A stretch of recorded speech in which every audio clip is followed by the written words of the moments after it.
Hi, good afternoon, or good morning, or good night. Welcome to another webinar from Globalfy.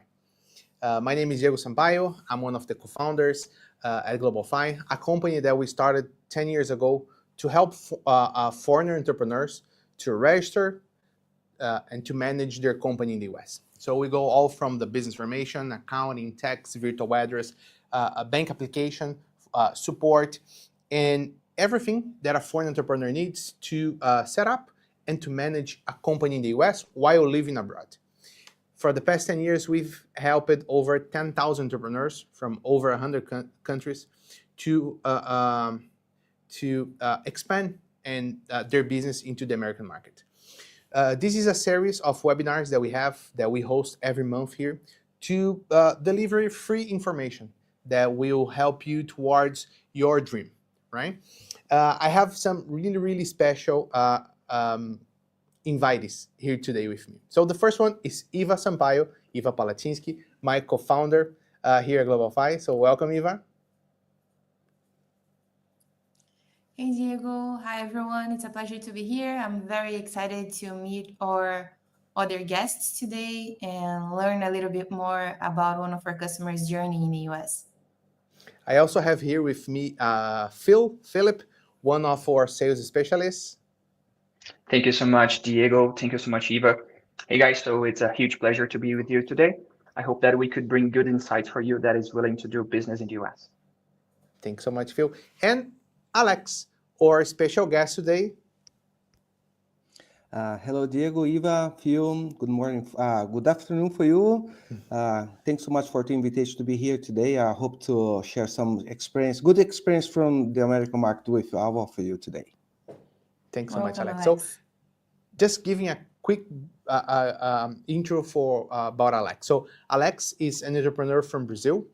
He started his journey in the US over 10 years ago, and for the past 10 years, he has been operating and expanding AgeScent or Hot Flowers, one of the largest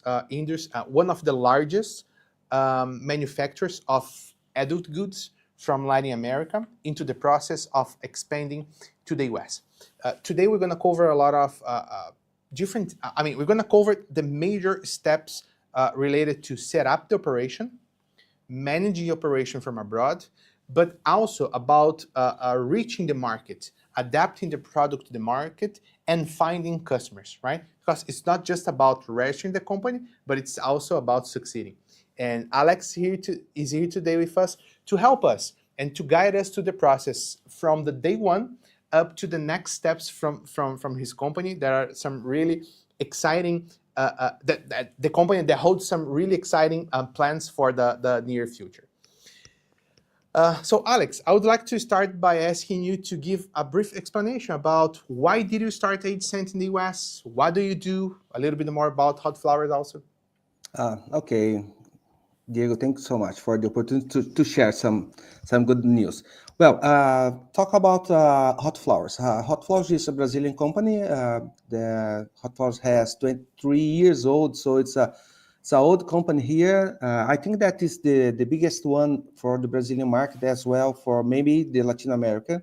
Today, Hot Flowers has more than 300 employees, so it's a big company. We are located close to São Paulo city. It's around an hour from São Paulo. And why we decide to go to the US? First of all, because my past experience with the American market, I work with American companies since the 2000 years, so it's more than 25 years working with the American market as well for the Latin American market. And we decided to go to Orlando to establish our operation in Orlando because, it's easy, the answer, because in terms of logistics for us, Orlando is the best place to start when we decide to begin our process in US. Because close from here, from our city, there is an airport, Viracopos International Airport, and there are everyday flights direct from Viracopos to Orlando. So we can put, for example, a pallet of products today in a flight, and in 2 days after that, the products will be in our warehouse in Orlando.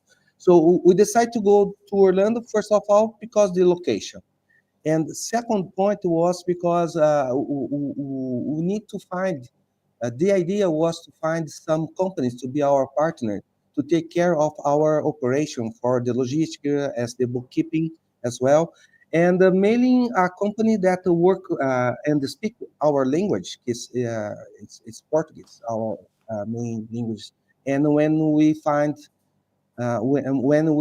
the company combo, today it's Globalfy name, uh, the I think that it was perfect for us, the perfect situation. So we had a good place, Orlando, easy for us to send the products to the US market, and a company that would be our partnership to take care of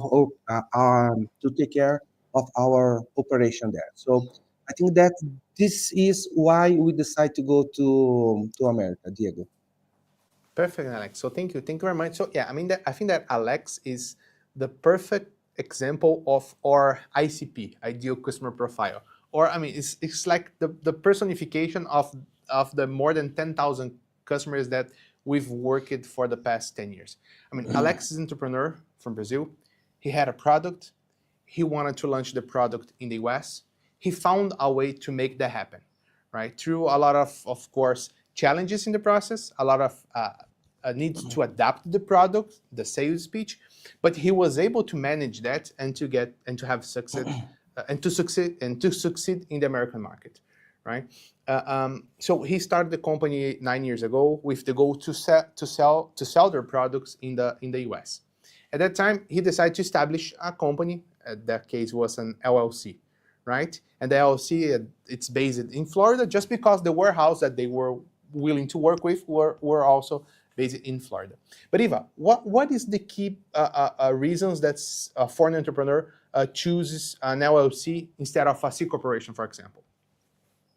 Yeah, in the case of H Saint and like most of the companies that we work with, LLC will be the best structure because it's the simplest one.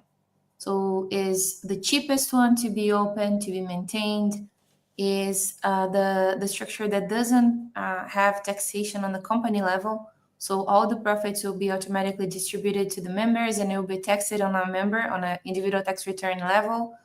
Also, if while you are investing and your company is growing, you're going to be able to take those losses and carry that forward to deduct those losses before you start paying taxes on your profits in the future. And when you do that on your personal tax return, it's already more advantageous than when you do that on the corporate level if you had a corporation in this case. So an LLC is usually the simplest structure for you to start if you're not having VC capital or if you don't have a specific reason for having a corporation. Sure. And then when we compare that like to most countries in Europe, there's like the key differentiation around tax, right? Because in Europe, in Spain, UK, German, the company itself pays corporate tax, and then when the profits are distributed for the owners also pay their personal income tax, right? Yeah, and there's I another. also in the US different. Yeah, and there's another very important difference there, is that the company won't be taxed on the gross revenue.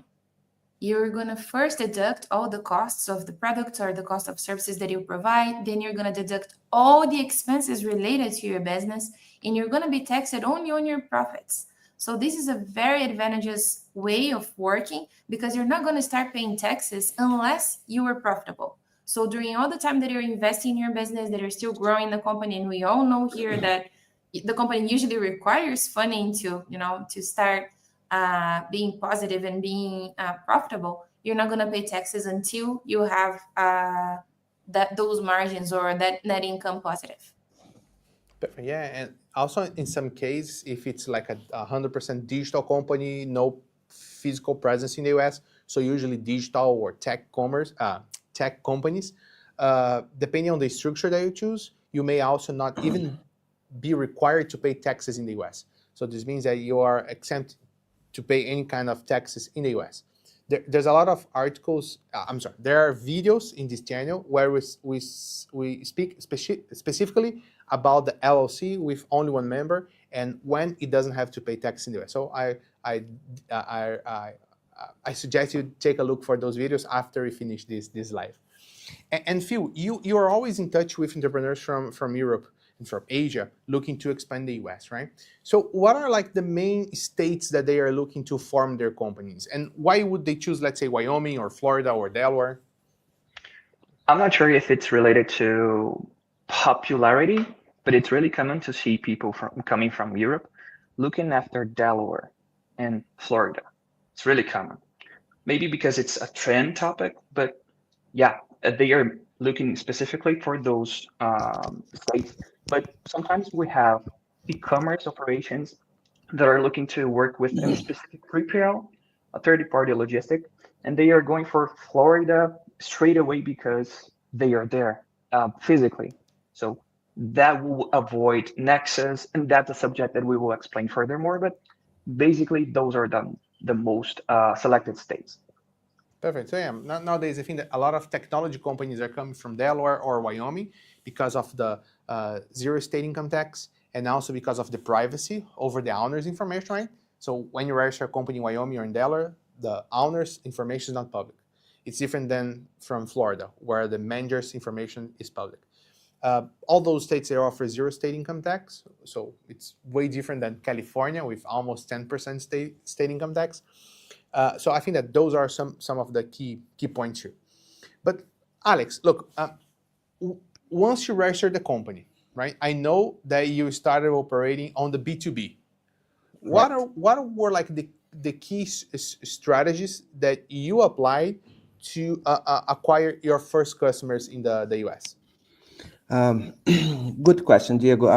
First of all, I would like to say something about hot flowers. I forgot to tell. I think that you told, but I will refresh. The market that hot flowers work is the adult products or the sex shop products. So it's a very, very specific market. And when our strategy to go to the market in the US was to use the same strategy that we have here in Brazil, to work with distributors, not to sell for B2C or direct for the wholesales, but to work with distributors. It was our strategy when we started. But the thing is, in the US, the main point to be in touch, be in contact with the customers or with the distributors is to go to the trade shows. And US is amazing. I think that there are a lot of trade shows during the year, around the year. So the main point to start the business and to get contact, to be in touch with the customers is to go to the trade shows as a guest or as a seller. And it was what we did. Of course, that after that, the strategy needs to be, how I say, refreshed and adjusted. That's it, Diego. So the answer was trade shows. When someone needs to or want to start the business in the US, I think that the best way to go to start is go to the trade shows. Perfect. And I mean, there are over 12,000 trade shows in the US every year. So there's at least one trade show for each area of business that you can imagine, right? So yeah, trade shows definitely for B2B, it's really, really important. Yeah, just for me, for the market that we are working today, there are specific places for trade shows. It is almost in Los Angeles and in Las Vegas. I think that those two places is the best one for the market that we are working today. No, it's not so bad to go to the Las Vegas or even go to Los Angeles. It's nice to make some travel. That's a good excuse, and it's actually deductible, right? So I mean, you can deduct that from your profit, and you don't pay tax on that. So I mean, that's a good reason. It's 100% deductible. Yeah. Yeah, it's true. Not gambling, right? Not gambling. No, not gambling. No gambling. No, That's nice. gambling not included. No, and another point regarding Orlando, of course, that for example, for us, that look, after 10 years that we have we are working with 8cent in Orlando, we keep working remotely. So, uh, Sure.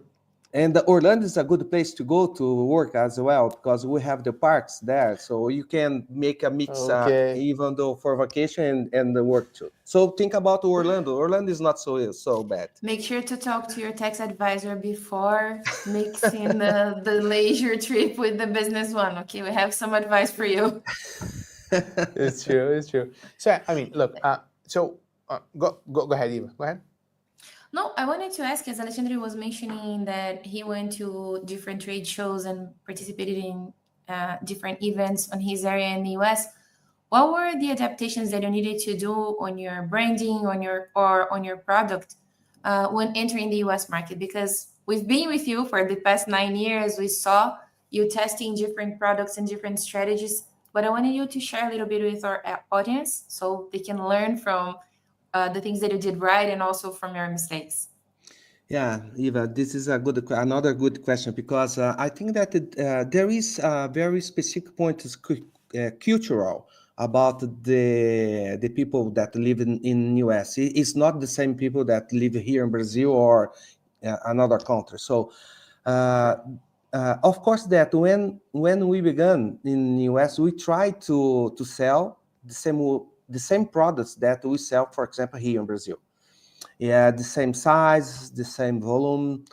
But the thing is, the American way of life wants to buy bigots or large packagings, right? And the packages that we use here in Brazil is small packages. For example, we are selling a lube with 25 grams, but in the US they like to buy a bigger one for 200 or 300 grams. So the first point that we need to adapt our products is okay, how is the culture of the country that we are trying to sell, for example, the American.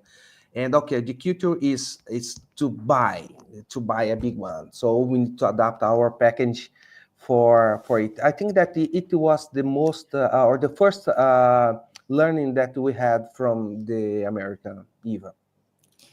Alexandre, I was laughing here because you were saying that the American market wanted bigger products, but you were talking about more quantity, right? Larger Yes, quantities yes, of that's the it, Eva. products. And not only a small amount that they will need to purchase it again very soon. Usually the Americans are used to bigger packaging with more quantities of the products, right? Yes, that's It's true. correct, And Eva. That's correct. other than that, Alex, did you guys need to adapt anything else, like from the labeling, licensing, or something like this? Well, yes. The simple answer is yes. Of course, that every country has your regulation about, for example, for cosmetic products or for lube products. Lube is when I am talking about lube, is lubrications. Uh, so of course that US has the FDA, and there is a very specific requests for labeling, and of course that it needs to be achieved. If not, you will not sell the product in US. It's easy. So, but it's not just for America. I think that for every country that we are trying to sell, we need to adapt our labeling or specification, the product specification to achieve the regulation for this specific country. Yes, Diego, and it is very important. So you need to have someone with knowledge to help you to do it. If not, you get a very big problems. Yeah. Perfect. And Alex, I think that I'm sorry. Go ahead, Phil. Go ahead.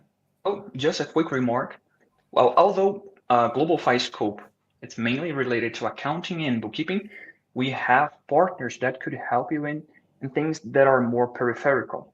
So if you are needing a license from the FDA to export your product for the US, we are not going to do that, but we have good partners to refer to you. So if you are needing really specific things to do to make your business to happen in US, you can count to us to at least give you some good referrals. Yes, a Very few good just point, Phil. Yeah, just a comment about what Phil told is, in my point of view, we need to have a big trust partners to care to take care That's about true. of our operation, and of course to have someone specific for regulations. It's very important. So again, if you want to have success in the American market, you need to have trust partners to work with you. Yeah. Right. And Alex, I mean, what were like the key challenges that you felt in managing the company from abroad? I mean, I know that like the production is made in Brazil, so it makes easier, right? It will be different if you are manufacturing products in China, being in Brazil, and then selling the US. So I mean, you have some control over the production of the products. But I mean, in general terms, we have a lot of customers that are technology-based companies out of Europe, for example, or from Latam, or from Asia, right? They are also managing a business abroad. So Right. I mean, I know there's some challenges related to setting up the bank account. Of course, Globalfy, we can help through that process, but there are some challenges. There are way less banking options than if you were based in the US, for example, right? But what were like the key challenges that you felt that you had to overcome in that process? Well, I will tell about the products. Unfortunately, I don't work with a software, but in terms of Mm-hmm. product, I think there are there are a lot of challenges, to be honest with you. The first one is to keep the products available for the American market. So, for example, Okay. we are here in Brazil, of course. As I told you in the beginning of our conversation today, I can send the products for the airport today, and 2 days after, the Get products there. will be in our warehouse. But uh, the idea is, of course, who send too much, who send a big volume of products to the US, to send by air is a very expensive way to go, way to send the products to the US. So you need to send it overseas by bar to send by sea, Mm-hmm. and it take too much time. It's around 30 days, 45 days. So we need to take care about your warehouse and the quantity of the products that you have, because once you break the the product offer for the customers, it is a big problem to get it back again. So the first point is, Sure. okay, take care about your warehouse, your inventory in the US. Be careful for not to stop it or to break the supply of the products. The second one is, you need to take care about how long will you how long will you want to be in the American market, because one of the first questions that I received when I started my business in the US was, "How long will you be here?" My answer was, "I will be here for 2 months, 3 months." No, I'm not asking how long you as a person will you be here, but how long you as a company you be We'll be here. traveling. Yes, because for who is buying your product is responsible to get it for the customers. And if you go around Sure. for 3, 5, 6 months, 1 year, and after that you stop your operation and go back for your country, who will get the claims will be your distributor, and you will make a big mistake for the market. So I think that we need to think about the products and the operation. How long will you be there? How is your strategic plan for the future? How long will you be wants to be there for 1 year, 10 years? And so that's the main challenge that we need to think about, Diego. Perfect. And Perfect. it's Now the that. same when you're choosing your partners, right? When you're working with other companies, I'm not talking only about Globalfy, but also when you're choosing, let's say, your logistics partner or who's going to work with you on your licenses, on your labeling, have partners that will be there with you on the long run and that won't disappear and leave your company there also without the support that you need, right? Yes, and yes, Eva, you have 100% sure.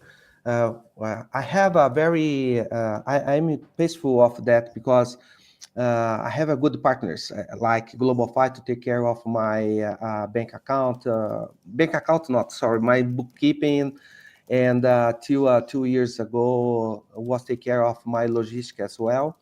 But it is a very important because if, for example, my 3PL today, they are a big company, so there are a lot of products to work for, and we need to take care and think about if okay, today this company is enough for me, or I need to go and looking for another one, or I need to start my own logistic team in US. So every time you need to think about to make a review about your process and the partnerships. But again, to have a trust partners as for me, for example, as I have with Globalfy, it's very, very important to be here today. If not, I think that I will not be here. That's good. That's good. That's good. Thanks so much for our partnership, Alex. I mean, I have some questions that I still want to make in here for you, but I was taking some notes also. But look, I would like to ask you about the next. I mean, once you validated your product, right? You had your first sales, then it became the time to keep expanding. I know that you switched a little bit the strategy from B2B to B2C, right? How was that process? Where are you selling right now? What are the key channels for your products? Yeah, Diego, we need to do it. 5 years ago, not to sell just for B2B, but to start to work to sell and try to sell for B2C, because the pandemic time that we have in 4 years ago, and we started to work to sell for B2C, and we started to sell in Amazon and our e-commerce as well. And it was very nice. And I think that today, if I do a split of my sales between distributor or B2B and B2C, I think that my B2C today represent almost maybe 7% of all of my sales. So for B2B, it's just 30%. So, and I think that it will increase even more year after year, because there are a lot of new channels to sell. For example, today we are selling in Amazon and Walmart, eBay, and Chain.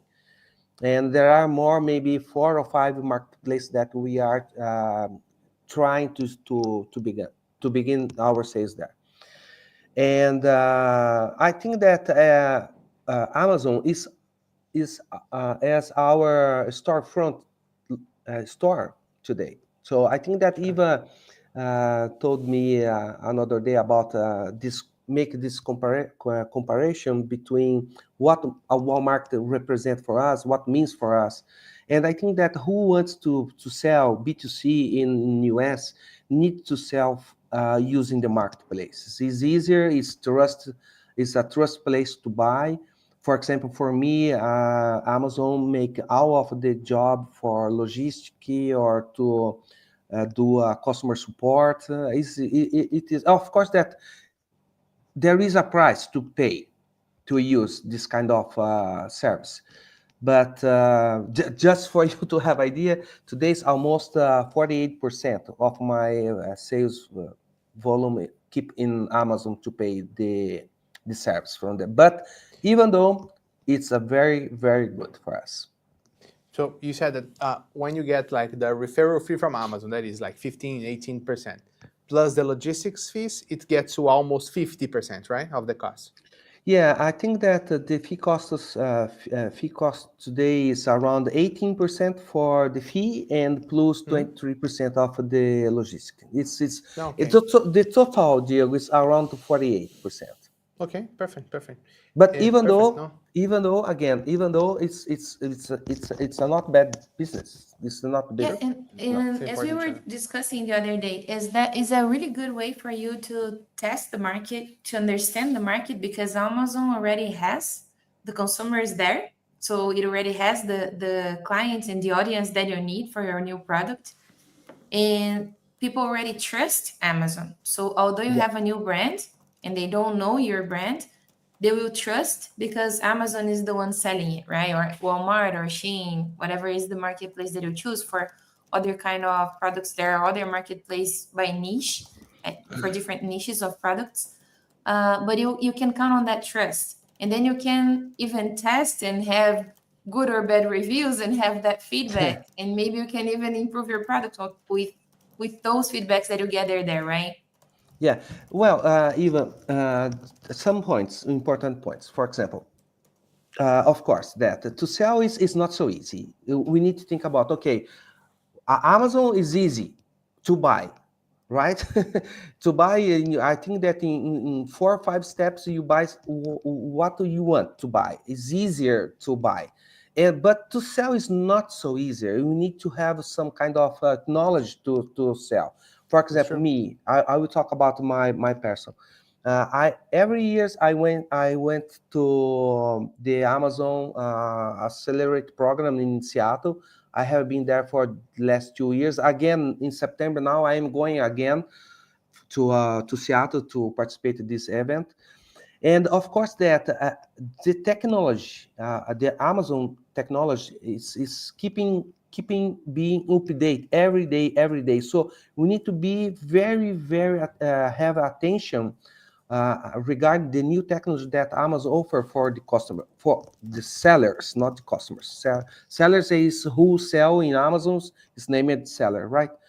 And the second point, when I make my first, I think that it was amazing for me. I really, when I did my first research about the sales volume in the Amazon, was about a very specific custom, right? It's a student custom.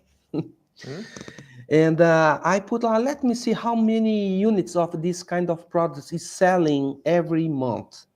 And when I saw the number was amazing. I don't believe that.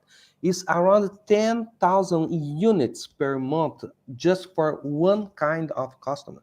Fine. So the volume is amazing. It's amazing. Do you have idea how many? Do you have idea how many sellers has in US that sell more than $1 million per month? Do you have an idea how many? It's a question. No, No, I will no. tell you Not more easy. than 10,000 sellers. Sell more than $1 million per month in Amazon. Yeah. Amazing. So the numbers is amazing. So again, who wants to sell B2C in US probably needs to work with the marketplace. Not just of course Sure. Amazon, but Walmart now is growing up very fast to be will be a strong competitor for Amazon. Sure. Well, And Alex, even selling on the B2B, right? So how do you believe that having a company in the US, an LLC in the US, has helped to deal and negotiate with the American customers? well, Diego, the thing is, look, every country or every I will not tell 100%, but almost all of the companies around the world would love to sell for the American market, right? So even though today it's a big country and a big opportunities for everybody to sell there. So think about if you are a distributor in the US and you have all the days a lot of companies talk in your door to sell for you, to offer the products for you. What do you want as a distributor? Okay, I want to buy directly from the US. I don't want to import the products from abroad or overseas, right? I want to make business with an American company, even though this is a sister company from another company from another country. But Sure. I want to be, I'm thinking about as a distributor, right? I want to buy from American company. I want to have my products here in my warehouse. I don't want to buy it from another country. I don't want to to import the products, to take care of about this. Not, no. I want to have my products here in my warehouse. I am talking about again as a distributor, right? Sure, So sure. to have a company in US is I think that the first thing that the company that wants to sell in US needs to take care and to open a company in America, use Globalfy, right? Sure, of And course. and have the products inside to use a 3PL or to use our own warehouse. But um, I think that is easier, or not maybe the easier, but it will be more easy to do a business in US if you have your own company in America and have your own inventory in America. Sure, sure. No, that's nice. Thanks for sharing that. And I think that's like a common question, right? Why do I have to have a company in the US, or why would a company from, I don't know, like UK to have a company in the US? But I think that it's all about the way the Americans, they like to do business. So the American entrepreneurs, the American business, they are really well. I mean, the first thing is that they pay and they hire technology services. So if you have a software, I mean, they invest on that. As long as they can see the return over the investment, they will do that. But they're not willing to buy and to pay in a different currency, in a different payment method that they are not used to. Waiting, like in your case of products, right? Having to pay like the duty tax, do the customs process, waiting a few months to get the process, having to dealing with someone in another language or another country. I mean, as you said, the American consumer, they have a lot of options where they Yes. can buy from, right? So when you come to the market, you have to come with a real differentiation. Yesterday, I mean, we had other calls in Portuguese and also in Spanish with Alex yesterday, and something that he mentioned was really interesting regarding the key differentiators. So we were discussing about what kind of why they were able to succeed in the US, even though there are a lot of competitions, right? And his answer was that they differentiate themselves with a better customer service and with products that it wasn't easy to find in the US. So using like Yeah. a really simple example here. I mean, if you're looking to sell white shirt in Amazon and compete by pricing, I mean, I'm sorry, there's probably no way that you can compete with like Chinese manufacturers. I mean, it's virtually impossible. But if you come to the market with a white shirt that has some specific characteristics, high quality, affordable price, with a different design, a different style, or a different fitting, whatever, then there's a space for you to grow. And this is the same in not just e-commerce, it's the same thing for technology companies. If you're just looking to be another cheap option for outsourcing, I mean, there's a lot of other companies offering cheap outsourcing services. You have to come with a key differentiator. And Alex, you mentioned yesterday that the key differentiator in your case was to offer different products, right? Yes, that's correct. How quickly did you notice that? How long did you take after you get to the market to understand that your differentiation would not be price? It would be a new category, for example. How did you figure that out? It was fast, Diego. It was fast because, of course, that for example, hot flowers here in Brazil, there are around 100 different products. It's 800 SKUs? eight. Yes, no, it's 800 different products because, for Yeah. example, one kind of products could be a very different flavors or different size, right? Mm-hmm. But it's the same product. So I'm talking about 800 different products. If we think about SKUs, it will be more 3 or 4 thousand different Wow. products. Yeah. Wow. Well, and of course that we did some tries. We tried to sell a lot of products in US, and of course that just a few ones. Today, I think that let me see here is around 70 or 80 different products we are selling in US market today. So from 800s, it's around 10% just. But this 10% means unique products in the market. The competitor doesn't have the same one. Sure. So I think Sure. that for who wants to sell in US, needs to think about this kind of to offer a unique product, different products, differentiation. Yes, because when you sell or offer a different product, or a unique product in the market, the price is not a problem. It's true. That's a good point. It's true. It's true. And Phil, prior for the call, we were discussing about the leads, right? The main questions that they have. Based on what we've been discussing here, I mean, what are like the key challenges or that like international entrepreneurs, when they come talk to you, they're trying to overcome? And I mean, what are the main questions that they bring related regarding like setting up the company and start doing the first sales? I would say that the top one most common question is the how to avoid taxes legally, or how can I reduce my tax burden? Because when we are talking about Europe or Latam in general, we have high taxes. So they come to us asking what if I open an American company and start receiving from my customers in my country, in Europe, but now in the US? And how could I reduce my tax burden by having a company? So I would say that that's the top one question. The second one is how can I charge my customer from an American company? So how can I open a bank account? How can I hire a payment gateway such as Stripe or PayPal?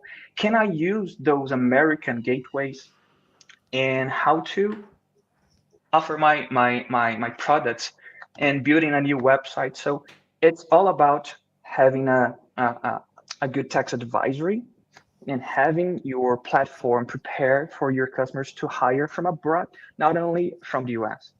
Perfect.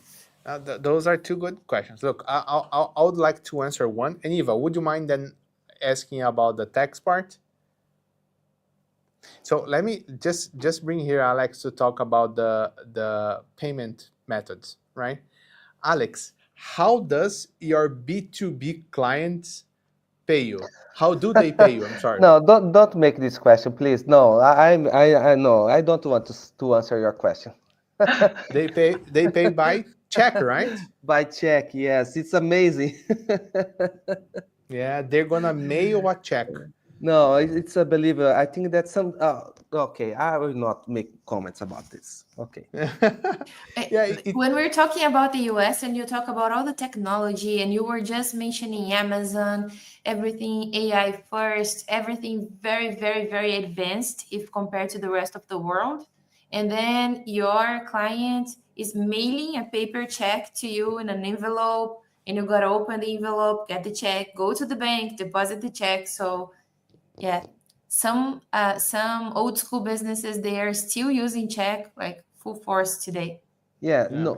For business to business is 100% paid by check. It's amazing. Yeah, I don't believe that. And they really trust to put, let's say we have customers that get like $500,000 or $600,000 checks on the mail. Like it's crazy that in other countries we wouldn't put that much money in an envelope and send it to someone else, but in the US it's very common.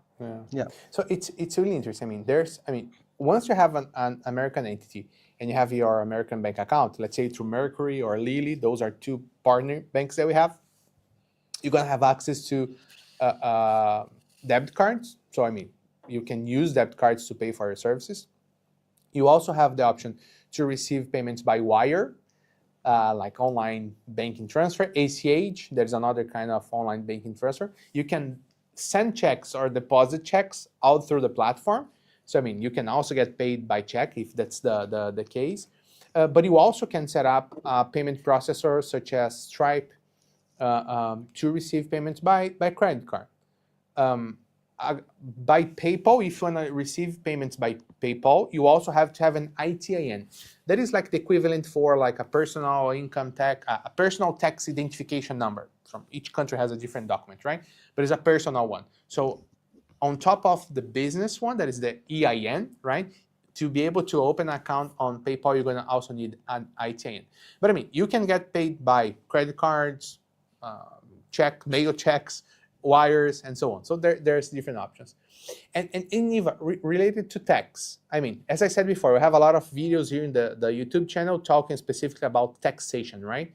But this is an area that you explain like no one else. So explain us, why does like European entrepreneurs, what are like the key differentiations for an European entrepreneur to have a company in the US and then process their global clients through that American entity? How does it work? Yeah, besides the advantages of having, let's say, payment processors that can work with companies from anywhere in the world, besides working in dollars, which is a global currency, and all the market side of having a business in the US, when we're talking about taxes, the main advantage is what I mentioned before, is that you're going to be taxed on your net income, on your profits, instead of being taxed on your gross revenue. So even though you are a tax resident in a different country and you need to report your global income on the country where you are a tax resident, if you have a company in the US, before reporting the income on your home country, you already deducted all the expenses, all the costs, everything, even the trips to the US, to conferences, or any sort of mastermind group, or even your advertising, which is usually not deductible in other countries. It is deductible in the US. So you're going to have deducted everything, every expense related to your business before you start paying taxes in the US. And is that net amount that is going to be reported on your personal tax return in your home country. So the key difference is that, because if you report your gross income in your home country, you're going to pay taxes on all of that. And if you filter that through a US entity, you're going to be doing everything right in the US, and you're going to be doing it right in your home country, but paying less taxes too. Perfect, yeah. And I mean, look, of course, this will not apply if you are like a construction company in Germany, or if you are like a doctor working in a hospital in Sweden. Yeah. But again, if you're running like we're talking about online businesses. Yes, perfect. If you're like running a digital business, as Eva said, although you may have to pay taxes in the US, you're going to pay taxes only on the net income. And then when you have that on your personal income tax, even in your home country, you're going to pay only the tax once, and based on an agreement between both countries, the US and your home country. Usually, for the majority of European countries, you're not gonna double pay the income tax. Let's say you pay 20% in the US and in your home country is 30%, you're gonna pay 10% on your home country. So I mean, there's adjustments related to the amount of tax that you have to pay. But I mean, as I said, tax, there's always a lot of questions regarding tax. Check here on the channel, there's plenty of information here. I have one question here, Niva. I mean, I think that this is something that you can also help us. Is related to how easy or difficult is to sell consulting services that are non-tech, like compliance, regulatory in food, pharma regulatory remotely. I know we have clients that do that, right? They do consulting, different compliance. What are the key points that you think are worth mentioning here? Yeah, usually what happens is that, for example, if you're working with telehealth, you're going to need the required licenses in the US to be able to prescribe medicine for someone that is located in the United States. If you're selling pharma product or cosmetics, as Alexandre was mentioning before, you're going to need a special license for those kinds of services or products. So the specific licenses for your activities is something that it's important for you to research about. But on the other hand, if you're providing consulting services for telehealth companies, or if you're providing consulting services for a pharma company, this is a completely different thing. And then you can provide services from anywhere in the world, and they're going to be able to hire your services without any sort of problem. So it depends very much on what kind of thing you're doing. Are you the practitioner? Are you the doctor talking to the customer, or are you offering, let's say, the platform, the services, the consulting on how to implement that, something related to that? Yeah, and even in terms of consulting, Ashish, I mean, look, there are a lot of companies they're based in the US, but I know that their team is not based in the US, doing, let's say, FDA consultation. So they have specialists that some of them may be based in the US, but the majority of the team is based abroad, and they are helping international companies or even American companies how to adapt their products to get the FDA approval, for example. Yeah. In terms of consulting or compliance, I know there are other companies that they do trademark consulting. So they help companies from the US or from abroad to register their brands, their trademarks in the US. And I know that their team is not US based. So, I mean, it's way more about your knowledge and how you're going to offer your service. Maybe looking for a specific niche, for example, right? But there's for sure plenty of opportunities around that. From the top of my mind, I already have like 2 or 3 companies that I know that work with FDA regulations and work with trademarks at the teams that are based in the US. So there's definitely market for that. And guys, as we approach to the end of our call, Alex, I know that, look, it's been 9 years, right? You're starting with a B2B, adapting the product, evolving to the B2C. Now you acquire a good customer base. You're well established in the US. What are the next steps for AidCent? Well, Diego, thanks so much for this question. It's a pleasure for us to tell that we are going up to growing our operation in US. We already opened a new account, open a new company in Delaware. The name is LSEX. And we will open a 3PL service in North Carolina, and after that, a factory as well in North Carolina. And why North Carolina and not Orlando?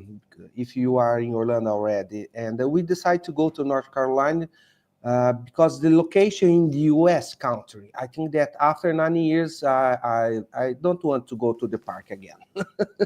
Sorry, it's just a joke, but North Carolina for us, I think that is very good state to establish business. There are a lot of incentives from the government again as well. And we are around 48 hours by truck from almost 70% of the population in the US. So it's a very good location, North Carolina. And we established our operation there. I think that in more 2 months, 3 months, we are ready with our 3PL operation. And we offer this service as well for the customers who wants to go to the US. So if who are here with us today wants to go to the US, we have another options for 3PL in North Carolina with us. And of course, the factory, it will be a big step. We are trying to go there and make our products inside the US. Because one thing that we learned in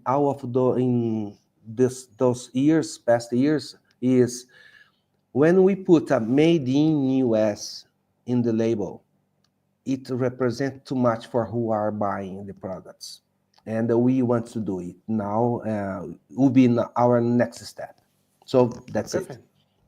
Amazing. Well, so from importing your first pallets of products in 2016, I'm sorry. 16, yes. Now to be planning for a factory in the US, it's definitely a really nice journey. And congratulations, Alex. Really. Thanks so much. Of course, we are really happy to be part of that for sure.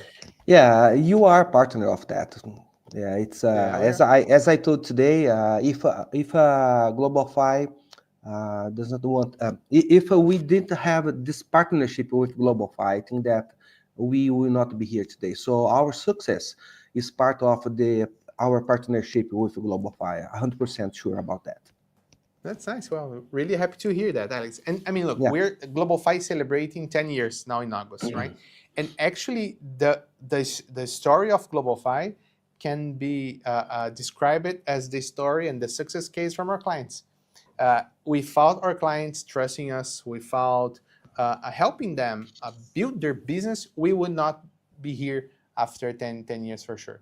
So what started as a dream for myself and Eva now, of course, supports dreams from thousands of customers. And entrepreneurs like Alex from all over the world. Guys, look, we have to finish this webinar today, but it was really nice to count on you here with us. Alex, thank you so much for investing a few hours of your week, sharing your knowledge and your background with those hundreds of entrepreneurs that follow us in the 3 lives that we made. Thank you so much. It's a pleasure for me again, Diego, Eva, Phil, to stay here and share some. Of course, that we have, if we have more time, I think that there are a lot of histories to talk about and to share with the people. But I think that the most important point is America keeps being a dream for us. So we are looking for, and we will achieve it. So thanks so much, Diego, Eva, Phil, and I'm here when you need some time. Something from me, I'm here for you. Thank you so much. Thank you so much, Alex. Thank you for sharing your story, for sharing your advices, and all the knowledge that you gathered during this past 9 years with our clients too. And for the ones watching us, our team is gonna leave Alex's contacts on the YouTube chat, so you guys can reach out to him in case you wanna know more about his story or learn about the future plans that he has for the warehouse in North Carolina. Maybe you can, or the consulting services. So if you're interested in talking more with him about that, his contact will be available too. And Phil, how does the people talking to us can talk to Globalfy? Yeah, so to be in touch with me or with the sales team, simply you can go to our website. It's globalfy.com. Then you just need to click on a little chat. Then you can tell us more about your business, what you're looking for, your objectives, and then maybe you can schedule a call with me or with my teammates, and we can attend you in Portuguese, English, or Spanish. So just simply go to globalfy.com and you can be in touch with us. Sure, and also our team is sharing the WhatsApp link and our main contact information also in the chat and here on the description of this live and this video. Phil, thanks so much for joining us, bringing like our client's perspective to the conversation or our lead's perspective to the conversation. Eva, thank you very much for sharing your knowledge with us. Thank you, Diego, for making this live happen. Thank you so much, everyone. guys. Thank you. Good to see you. See you. See you next Bye. time. Bye-bye. Bye-bye.